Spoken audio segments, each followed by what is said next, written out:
اب یہ تین لفظیں یاد رکھیے گا، فیض وجود کا فلسفہ، لطف ہدایت کا فلسفہ۔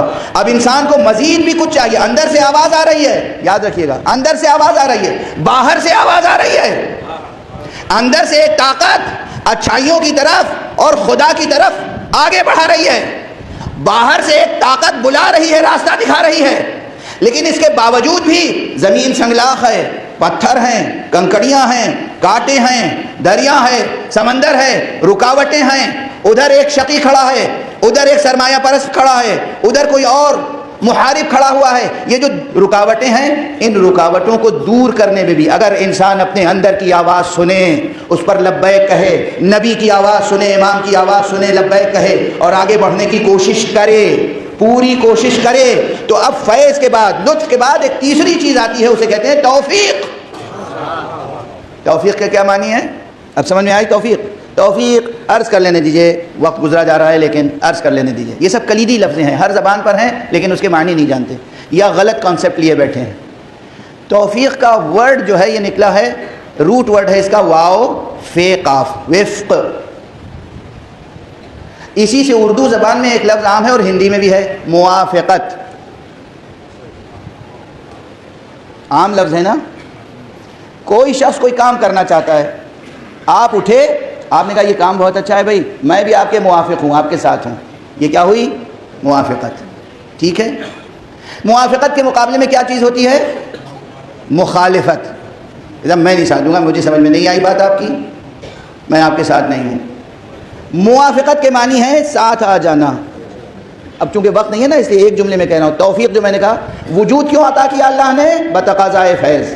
ہدایت کا نظام قائم کیا بقاعدہ لطف، اس کے بعد بھی نہیں چھوڑا، اور توفیق کا نظام رکھا کہ جب انسان دل سے کوئی نیک کام کرنا چاہتا ہے تو اللہ اپنی مشیت سے، اپنے لطف سے، اپنے کرم سے، اپنے اختیارات سے تمام حالات کو اس کے موافق بنا دیتا ہے، حالات کو اس کے موافق بنا دیتا ہے تاکہ وہ اس نیکی تک پہنچ سکے، اس خیر کو حاصل کر سکے اور حق سبحانہ و تعالیٰ کی سچی بندگی کر سکے، حق سبحانہ و تعالیٰ سے قریب ہو سکے۔ واضح ہو گئی بات؟ توفیق ایسے ہی نہیں ملتی، اندر جذبہ ضروری ہے، ارادہ ضروری ہے، اپنے اختیار سے قدم اٹھاؤ۔ قدم اٹھانا تمہارا کام ہے، قدم کے نیچے سے کانٹوں کو ہٹا دینا خدا کا کام ہے۔ سمجھ میں آئی توفیق؟ واضح ہے توفیق؟ ارادہ، اختیار، کوشش، نیت صادقانہ، تو پھر اللہ کی طرف سے رکاوٹیں ہٹ جاتی ہیں۔ وقت ختم ہو گیا، ایک جملے میں یہ فلسفہ بھی سمجھ میں آ جائے گا اور آپ مصائب کی طرف متوجہ ہو جائیں گے۔ بہت سی باتیں تھی رہ گئی۔ حبیب کوفے میں تھے، آقا حسین کربلا پہنچ گئے تھے، کوفے میں پورا حصار تھا، کوئی اپنے گھر سے نکلنے نہ پائے، کوئی حسین تک پہنچنے نہ پائے، حصار تھا، حصار، ناکہ بندی، راستے بند، پہرے۔ حبیب نے ارادہ کیا،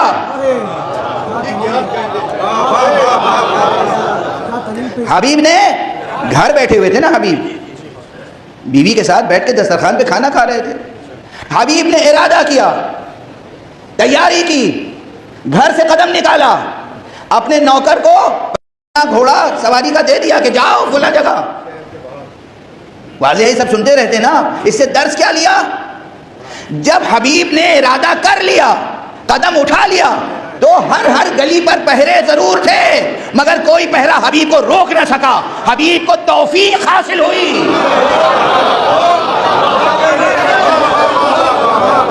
حبیب آقا حسین تک پہنچ گئے،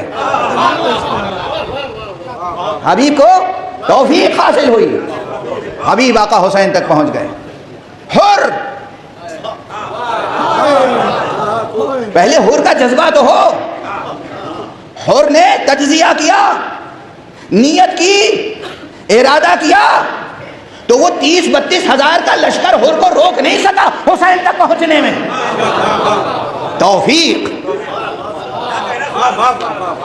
توفیق، حالات ایسے ہو گئے کہ حر آقا حسین تک پہنچ گئے، حالات ایسے ہو گئے کہ حبیب آقا حسین تک پہنچ گئے۔